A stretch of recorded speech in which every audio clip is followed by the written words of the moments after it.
All right, guys, I'm in some incredible elk country. There's elk sign all around me right here. I just finished up 2 archery hunts. I'm about to start another one in a couple days. My hunter hasn't gotten here yet, so I've got about 48 hours here to go over all the different types of elk sign, from scrapes, rubs, wallows, footprints, their poop, all the information you can get from that stuff. I'm gonna cover it all in this video.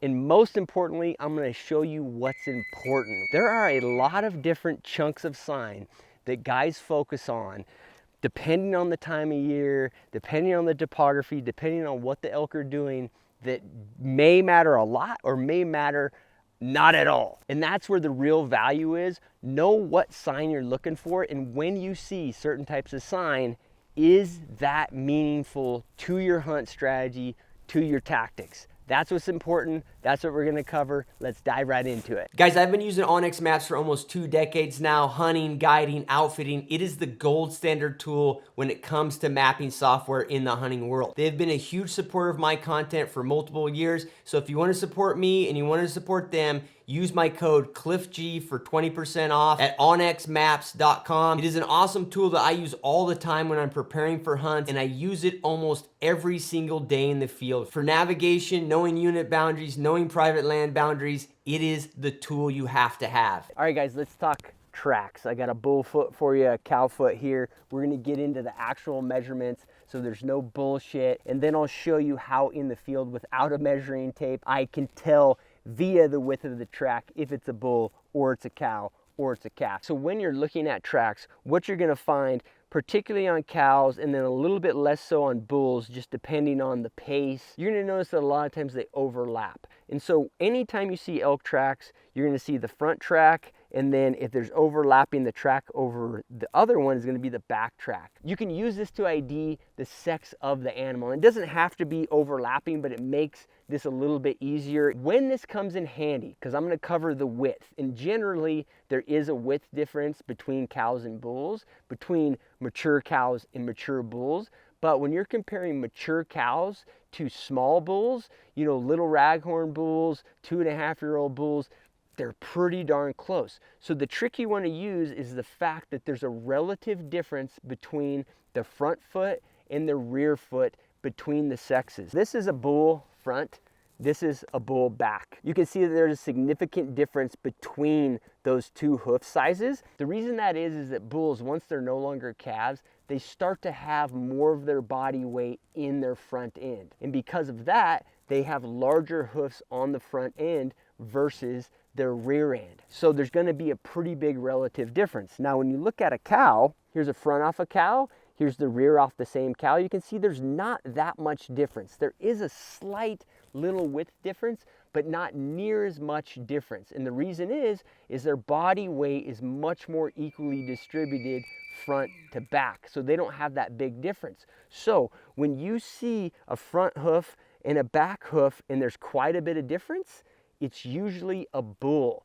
If there's very little difference or you can't hardly tell, then it's almost certainly a cow. You can't distinguish between a young bull and a big mature cow on width. Outside of that, it's a pretty good indicator. So generally, what I consider to be a bull track is across my 4 knuckles. When I take a tape and I put that right across my 4 knuckles, it's right at 4 inches across my 4 knuckles here. I can have my hand this way or I can splay it out. I can set that right there, and that's about right. And that is gonna equate right here on this bull, right at 4 inches on his front foot.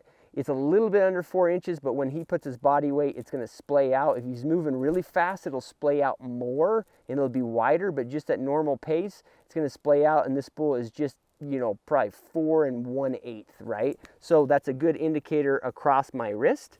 Now on a cow, I use 3 knuckles, and it's right at 3 inches for me personally. You'll have to figure out your own anatomy. Same deal, I can basically do 3 fingers out, or I can do my 3 knuckles. I can take the cow here. Let's do her front foot. It's even hard when I'm looking at them to tell, you know, what's the front and what's the back. But the front foot of the cow here, 3 knuckles across. When I go to the widest spot on her, it's right at 3 inches. Bull front, bull back, cow front, cow back. Right at 4 inches. This is about a 300-inch bull. 5 or 6 year old bull right here. His back foot is basically going to be right around more like 3.5, a little bit short of that. A cow, she's going to be right at 3. Her back foot is going to be basically right at 3.2, maybe 2 and I don't know, 7/8, right? So that's the spread. Use those measurements that I just gave you and figure out on your hand how you can do that. And then it's very easy to just judge really quickly, is that most likely a bull or is that most likely a cow? Outside of sex ID and information on that front, there's not a whole lot of secrets with tracks. Tracks matter. Fresh tracks matter a whole lot more than older tracks. Unfortunately, just like elk poop and aging it, there's a little bit of an art form with tracks. It matters what environmental variables you're dealing with: rain, cold, moisture, if you're in an arid environment, humid environment, that all matters when aging tracks, but you'll get a feel for it. Fortunately, in a lot of elk country in the fall, September through November, there's a lot of intermittent moisture, right? So in the beginning, you can just base it on that. Has this track been rained on, right? And a rained on track is gonna have little speckles, right, of the rain, or it's gonna be like washed out almost if it was a downpour, right? A big thunderstorm. So you're gonna know, okay, there was rain 2.5 days ago. I know this track is less than 2.5 days old. So that's the easiest way to age tracks. After that, you can start to look at the crispness of the edge if it is in a moist environment. If it's perfectly crisp and there's no breaking at all, it's probably less than a day, even in the most wet environment, right? Because there's gonna be a little cracking, there's gonna be a little cave in on the side of the track. That's gonna indicate that track's been there probably for at least partially a day through a night. Then when you get into snow, it becomes much easier because you can see the crisp crunch through the snow of an elk track. And then if the sun has hit that track and warmed it up, even crystallized that snow, melted that snow a little bit, you're gonna see that in the track. And then you're gonna know this isn't today's track, this isn't this afternoon's track, this isn't last night's track, because the sun has hit it once. So those little environmental variables are gonna let you age your track. Obviously, like I said, the fresher it is, the better. When you get into the more midterm aging of track, it's very much dependent on the environment, right? If you go to an old wallow that's dried out and it's got deep elk hoof prints in there, those could be, in certain environments, those could be 6 months old. Those could be a year old in certain environments that don't get the type of moisture that you're used to in other environments. So you have to really discount that, and you have to know what you're looking at. When you get into, is this track a day old versus 5 days old? Those environmental variables play in, and also just the freshness, the crispness of it. I can look at tracks in the dirt right here. This is a really dry dirt. I'm in an arid climate right now. I can tell that these tracks right here are less than a day old just because they're crisp. The powder of the dirt, right? It's popped out where that's a crisp footprint. So on this aging thing, you have to get in reps. There's 2 ways you can do this, right? One way is to simply look at your own your own footprints in the environment you're hunting in. Put your track down and look at it. What does it look like when it's fresh? The edges of the track, the imprint in, that soil, that snow, that is going to be very similar to a super fresh elk track. Obviously the shape is completely different, but the edges and all of that are going to look the same for that same level of freshness. And then as you hunt, you can see your tracks over the days, right? As you come back to camp, you'll see those tracks age, and then you can compare what's happening to your tracks with what's happening with deer and elk tracks. And that's going to give you a very good feel for aging those tracks. The other thing you can do is, once you kill a bull, even if you just kill a deer, right, you can take one of their legs just like this. You can go out in different conditions. You can put a print in your backyard and see how that print ages over time, and that'll give you reps. If you do that, it seems so nerdy and in some ways kind of idiotic, right? You've got an elk foot or you've got a deer foot. Like, who would do that? But you have to realize that in our modern culture, if you only get a hunt like 5-6 days, you're not going to get very many reps during those 5 or 6 days, particularly if it's in a low density game area. So if you have one of these legs, even if you can pick up a cow hoof in a pet store, put a print in your backyard, see what that looks like over time through different environmental variables, and you're gonna be able to age tracks a whole lot better. 1 week in your backyard, you can get 10 years of track aging experience that you might get out in the field actually hunting. Go put a track in the shade, in the sun, in wet soil. Go put a track in dry soil and see how those age. You'll learn a ton. That's the best way to get the whole art of aging down when it comes to tracks. I do very few endorsement deals, and I do no paid reviews because it would affect the type of content, quality of the knowledge I could put out. So an important part of my business model is my membership group. I'll stick a link right here where you can sign up. There's paid and free options. I do a weekly live stream there. There is a thriving community of folks that are helping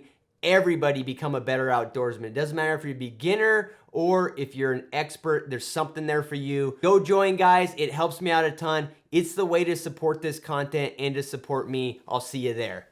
So the next thing I want to talk about in terms of sign, the smell of elk. In my view, this is the best sign that you can find on the elk front. One, a lot of times elk, when they're moving, I mean, you can smell them below you on a trail and they're actually there. That's obviously like fresh sign. But if you're smelling elk around bedding areas, you know, even in, you know, maybe you find some rutting rubs, right? You don't know how old they are, but you can smell elk there. That is a for sure sign that there's elk there and they were there recently. So all of the sign that I talk about in this video, it exponentially increases in value for your strategies and tactics if you can smell elk there too. Because if you're off on how old the rub is, if you're off on how old the track is, but you can smell the elk, you know that it's pretty damn fresh. And the nice thing about the smell of elk is it tends to indicate consistency, right? You can have fresh elk shit somewhere and not smell elk, but if you find fresh elk shit in a couple spots in the trees and you smell elk and there's no elk there at that time, you don't blow them out, you know that that's probably a significant bedding area because they're using it over and over and it's creating that smell. So if the elk aren't there and you're smelling it,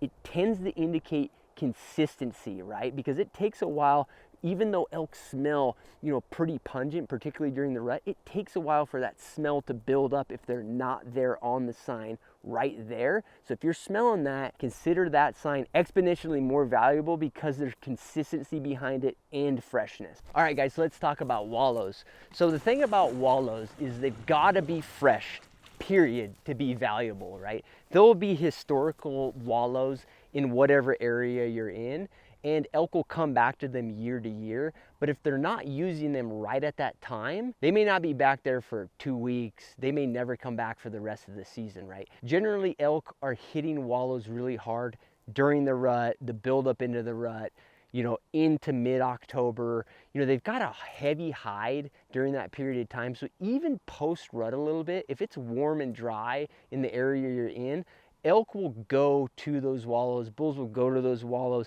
If there's any bugs at all, they'll stay in those wallows and they'll keep using them. So they can be useful sign during those periods of time too. When you look at a muddy area, an area where elk are watering, what really makes it a wallow? So to me, what makes it a wallow is the bulls are actually laying down in it, right? So this indicates somewhere where they tend to go consistently to mud up, right? You know, a lot of times after they've been bugling all night, in the morning, they'll go hit a wallow before they go to bed, before they get water, and then go bed or whatever. They're gonna hit those wallows. And when you see flat spots in the mud, or if you're in areas like the, you know, the higher elevation stuff in Colorado, there'll be little marshy areas where there's a spring or two, and there'll be tall grass there. And then you can see where a bull, you know, got down in the mud and he laid in the grass. That's a wallow, and that's a good sign of a wallow. The other thing I'll mention right on there, just so I don't forget, is where you see those muddy flat spots where a bull has laid down, it's good to key in on those to know how old it is, because those flat spots, even if it doesn't get any sun, those will crack and dry out first, right? So if there's a little mud there, the bull laid down there, they kind of wet that mud. And so if that mud is still completely wet and hasn't cracked at all, the edges of that flat spot, that little dish that they've put in there, that little bed that they've put into the mud, if that's all still wet, it's probably pretty fresh. If up on the top where they've pushed the mud up out of the water and elevated it, if that's cracking a little bit, or if it's cracked a lot, you know that that bull wasn't there, you know, recently. That mark wasn't recent. The other good indicators of the age of a wallow is, you know, is the water murky? You know, were they literally in it last night in the morning? Most places, and what I've found, that murkiness in the water will last for like 12 hours. You know, roughly that. It depends a little bit where you're at, you know, how much of the sediment gets stirred up. But if you see a murky area, that bull was probably in there, you know, 12 hours ago or so. If you find wallows that were freshly used, that is a super high value sign, particularly during the rut, right? There's probably elk that are generally in that vicinity.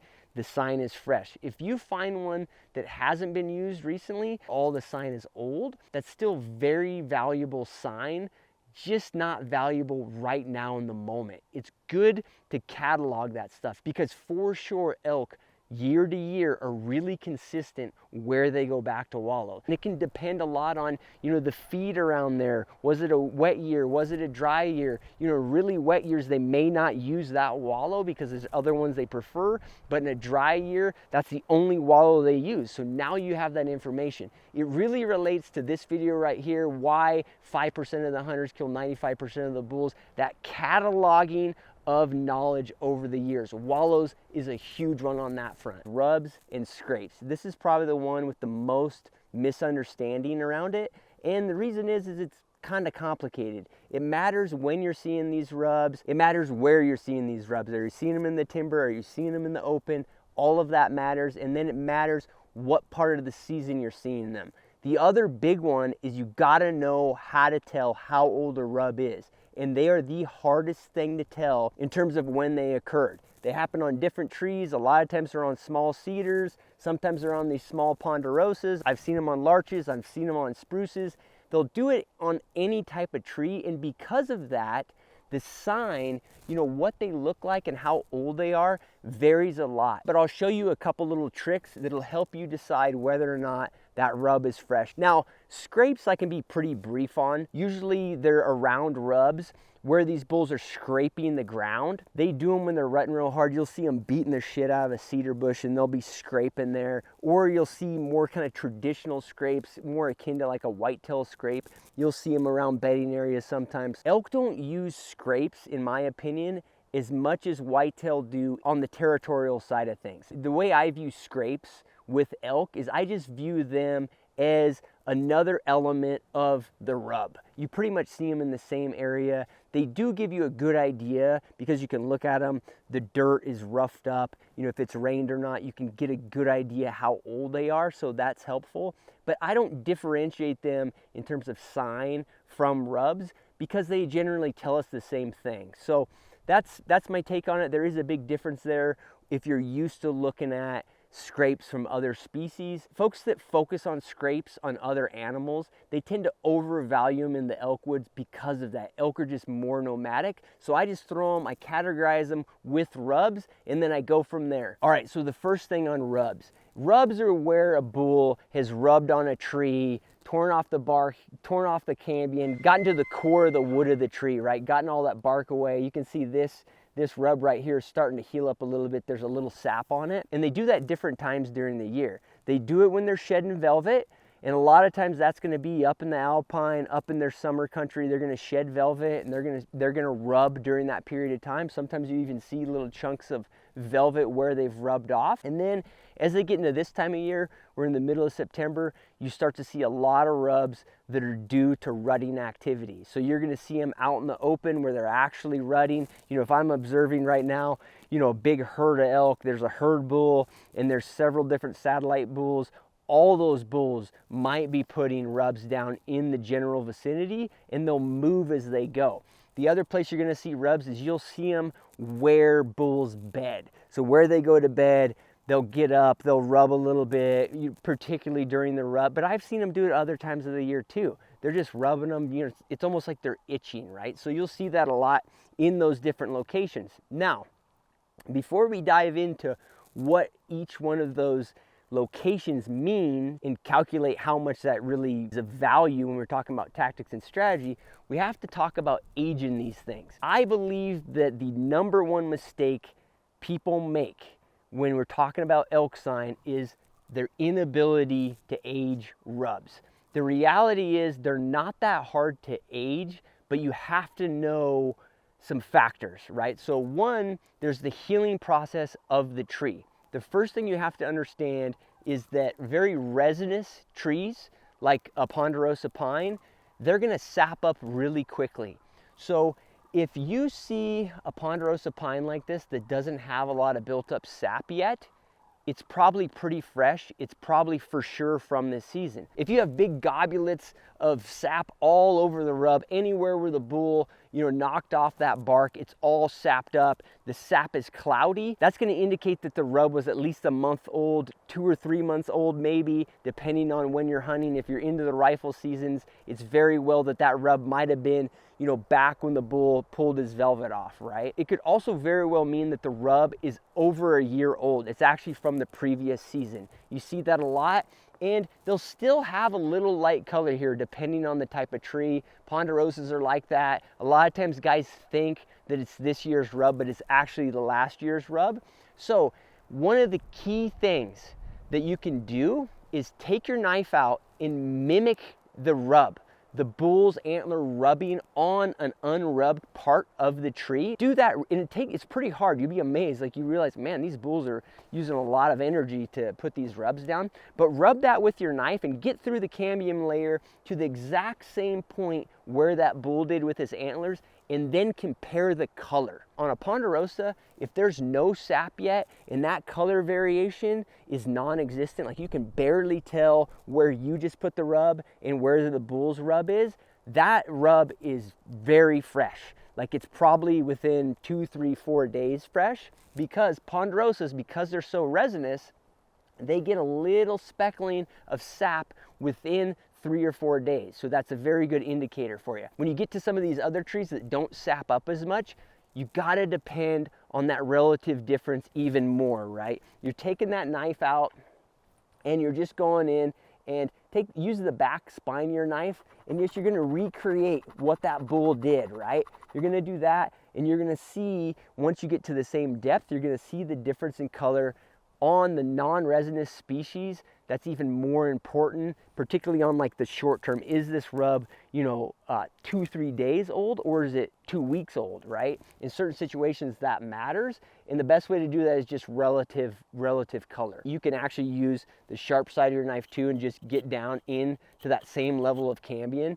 Just realize that when you're using the sharp side, you got to make sure that you're not going way deeper into the tree, because as you go deeper into the tree, there will be little coloration differences depending on the species of tree. That's the best way to age rubs. All right, so why is aging rubs important? Obviously, we want to age them because we're using these rubs as an indicator whether or not the elk are there right now. They were here, they're in the general vicinity, right? That's why we look at all signs. But once we decide if the rub is fresh or not, we have another factor in play. What kind of rub is this? For instance, if I'm finding this rub way up in the alpine, I scouted in August, I saw bachelor groups of bulls in that same area, I see very fresh rubs, and I'm hunting on the 1st of September. Even though that rub is fresh, those velvet rubs, and sometimes there won't be velvet around, because they'll rub their horns after they, get the velvet off. It's actually a few days they're working their antlers, getting the last little piece of velvet off the tip, trying to get into all the little angles of their antlers. So a lot of those rubs you won't see velvet around, but you have to go off the area. You have to consider that even if it's fresh, it could be 4 days, 5 days, 10 days fresh, which is a pretty damn fresh rub. And you have to realize that it's still probably valueless, because where they shed their velvet and where they go to the rut is different. So you're literally finding something fresh that is an indicator of, hey, they just tore velvet, they're probably gonna move, they're actually probably not in this area. So that's the first type of rub, and that's how I view it. And just something to interject here in the middle of all this, you have to realize that rubs, Elk put down a lot of rubs. I have watched groups of elk, 50 cows with a herd bull and 4 or 5 satellite bulls, some young, little spikes around. I have sat and watched those bulls in that group put down 10 to 15 rubs in one night. So rubs are not that special. That's another thing that people they really fall into, is like, oh, there's rubs here, there's bulls here. Not always, but also consider that sometimes they're putting down damn near as many rubs as they are shits on the landscape. So consider that they're putting out a lot of rubs. The next rub that you're gonna see is what I call a rutting rub. And a rutting rub, again, it has to do with where they're at, right? So a rutting rub, like this right here, we're on the open, we're on the edge of a big meadow here. We got timber back here, but it's an open area. I can tell you, I happen to know this area. I happen to know that elk rut right here, but even if I didn't know the area, I would look at this and be like, this is a rutting area, right? Cows are coming out here in the open, bulls are bugling, probably fighting. There's probably satellite bulls here right on the edge of the timber, rubbing, pissing off the herd bulls coming out and rubbing all over. So this is what I call a rutting rub. The thing about a rutting rub is it's highly valuable if it's fresh. So use those tools that I mentioned to decide whether or not it's fresh. If it's fresh, you at least know that they were rutting there recently. Depending on where you're at, the pressure, all of those aspects, it'll have more value or less value. In the flat tops, if I found a rutting rub, I would view it as not a ton of value. Just because they rutted really hard in one meadow didn't mean that the next day they wouldn't rut 3 miles away. Now, on a place that has a lot less hunting pressure and the elk are less apt to move day to day during the rut, rutting rubs that are fresh are really valuable, because those bulls and those cows are going to the same meadows. They're doing the same stuff for a week straight, for 15 days straight. They'll do that, and it's very valuable in that sense. If it's in the flat tops, it's in the San Juans, they're getting the shit hunted out of them, but you find one that's smoking fresh, it looks exactly like what you put down on your knife, then yeah, it's valuable. There's elk there. You know that there are elk there, within a couple days. That's valuable to some extent. On a different place with less pressure, a tag that took you 20 years to draw, and you find a bunch of rubs in a rutting type of area, those are gonna be value even if they're varying degrees of age. And one thing nice is, if you're unfamiliar with the areas, you can actually look at several of them around and you can see if there's varying degrees of age, or did they all get put in there 2 weeks ago when a big herd of elk came through, they rubbed a bunch and there's no fresh ones. If there's varying age of rubs, then you know that, man, this might be a consistent rutting area. All right, so this is a rut rub that is super fresh. If the bull, when he was rubbing, he tore a bunch of branches off of the tree, you can look at the branches. In this case, this is a little fir tree. You can see the needles are still moist. They're basically alive still smells like fir. They're not falling off when I shake them. This thing came off probably within the last 48 hours. Super fresh. Here, same deal. I mean, I can just tell by looking at it, it's super fresh. I use my knife against it, cut a little piece off here. It's the exact same color. This is a super fresh rut rub. You know there's some elk around when you see something like this. So the last type of rub I call the bedroom rub. And the bedroom rub is gonna be in bedding areas. You're gonna find other sign. You're gonna find fresh elk crap. You're gonna find fresh bull beds, right? And I'll talk about that more in the video. What does a bull bed look like? But you're gonna smell elk, right, in a bedding area. In there, if you find relatively fresh rubs, it's a very good chance that that's a bedding area for bulls. If it's during the rifle season or whatever, it doesn't matter. If they're relatively fresh rubs, that is the best high value rub that you can find. There's a very good chance that those elk are consistently using that bedding area. And sure, they may hike off in the dark and go rut 2 miles away, but a lot of times they're gonna come back to that bedding area where a bunch of those fresh bedding rubs are. And those can be very valuable to you regardless of the hunting pressure, right? Because what I've found in heavily hunted areas, when you find bedroom rubs, a lot of times the elk are still coming back into the bed, but they might be traveling pretty damn far with those cows and rutting, feeding, getting water. They're traveling a far distance. Whereas in an area with less pressure, you find those bedroom rubs, and they're not going very far to rut. They've got everything they need right there. They're not getting messed with. They're a little more localized, But the key component is they're still coming back in both scenarios, and they're using that bedding area. And it might not be every day, it might be every couple days, or it might be when they happen to get pushed back in the area, they're going to go right back in. And the nice thing about bedding rubs is they're usually in the timber where you've got some other sets of sign to confirm, you know, how old they are, and to confirm, you know, how often they're used. So beds, the smell, the shit that's there, all of those are going to factor in, and you're going to know, okay, these rubs are probably pretty darn fresh. Maybe they're a week old, or maybe they were from last night, or, you know, the bulls hit them again last night because this area smells like elk, right? So that's one thing about those type of rubs that's nice too, is you're going to know if they're old, new, and you're going to be able to factor that into your strategy and tactics because of that. The last thing I'll say on rubs is don't discount tall rubs. Some guys that are hunting moose country, I've heard it a bunch of times. People say, oh, I found a rub and it was 8 foot tall, it was 10 foot tall, it had to be a moose, it wasn't elk.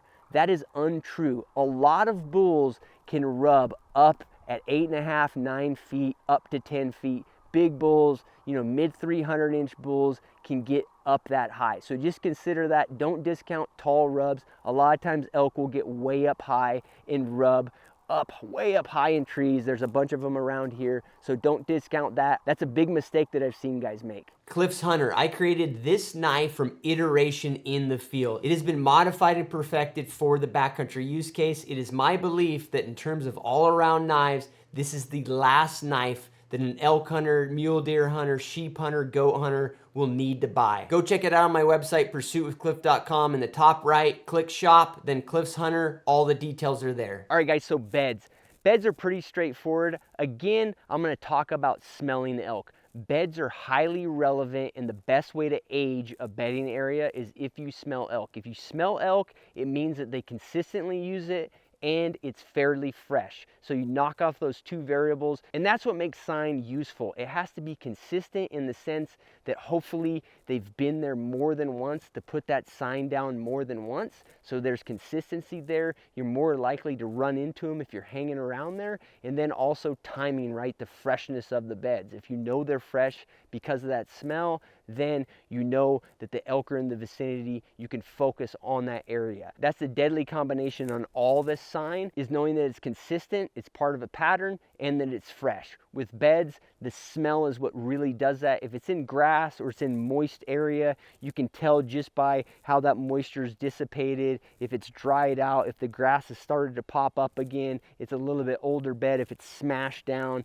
still kind of moist in a sense, that's the only way I can describe it, then it's a little bit fresher. The only other thing to think about with beds is, yeah, bigger beds are bulls, smaller beds are cows and calves. And in general, not always during the rut, but in general, you know, cow-calf groups are going to be together and there's going to be more animals. If you've just got, you know, one bed in the deep, dark timber, you know, particularly during rifle seasons, that's probably a bull. If you've got 2 or 3 of them during archery season and they're in the dark timber again, in their bigger beds, they might be some young satellite bulls hanging out together. Again, if you find 1 or 2 beds in the timber during archery season, not necessarily right next to each other, but in the vicinity, they could still be big bulls. A lot of times big bulls, middle of the day, they'll go bed somewhere and then they'll go back to rutting in the afternoon. They'll hate each other again. So you will see that.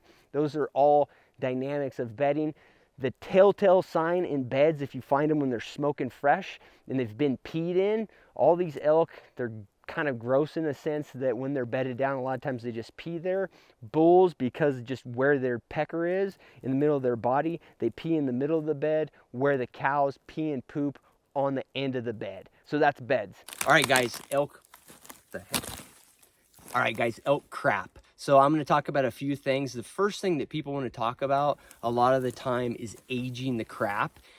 It's kind of an art form. You've got to go out, see a bunch of elk shit that's different ages, and then you'll get a feel for it, right? Because the reality is the aging process of how old crap is going to be a little dependent on what the elk eat. All else held equal, if there's higher moisture content in the feed the elk are eating, like early summer alpine grasses, you know, lush meadow grasses, irrigated pastures, agriculture that's irrigated, center pivot stuff, alfalfa, there's going to be more moisture in the elk poop. And in general, that's gonna make it look fresher, right? But that's the main indicator in terms of the age of the poop. If it's moist where you step your foot in it and it mushes and it's like, you know, it's almost looks like it'd be warm if you touched it, obviously that's super fresh. You'll figure that out pretty darn quickly.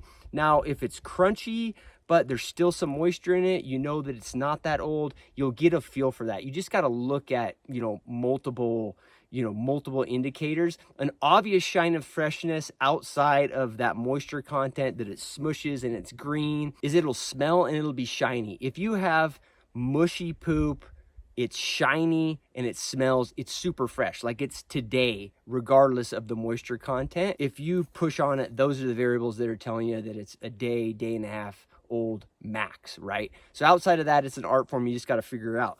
But there is ways that you can tell a lot about elk from their poop. And one, we can tell sexes in general, right? So first, let's talk about size. So bull elk, for me, bull elk, mature bulls are gonna basically be bigger than my thumbnail. That's the rule of thumb that I use. Cows are usually right around my thumbnail, okay? And then the calves are substantially smaller than my thumbnail. They're the size of mule deer poop, maybe slightly smaller than mule deer poop, but it's kind of hard to tell the difference between them if you're in an area where it's overlapping. Usually you're gonna know it's calf elk poop because right down the trail there's gonna be cow elk tracks, or there's gonna be calf elk tracks, which are pretty easy to tell the difference between them and mule deer. They're a little rounder, they're a little bulkier. So you're gonna know it just from those other variables. But that's size, that's the main thing. It is hard to tell the difference between young bulls and cows. One indicator you can use, and this one, it's very important to do this based on looking at elk poop that is from elk that are eating the exact same thing and the exact same moisture content. There is a shape difference. So first, bulls tend to have a little rounder pellet, right? Their pellet is a little rounder than the calves or the cows. The cows are a little more oblong, right? So you can see here, maybe you can see that. This is a bull pellet, this is a cow pellet. They're on the exact same type of feed, they're eating the same exact feed, but you can see that this is a little rounder, this is a little more oblong, and this is obviously bigger. So there's your size difference. Not gigantic. Like I said, if it's a spike bull, an immature bull, even raghorn, you're not going to have much difference at all. But there is another difference that you're going to see, and that's that a lot of times the bull pellets, they'll be rounded on one end and then they'll be indented on the other end. Or you'll actually see a lot of times they'll have like a wick on one end and then they'll be indented on the other end. And that's because just by nature, the way the pellets stack together on bulls, they push into each other more so than cows.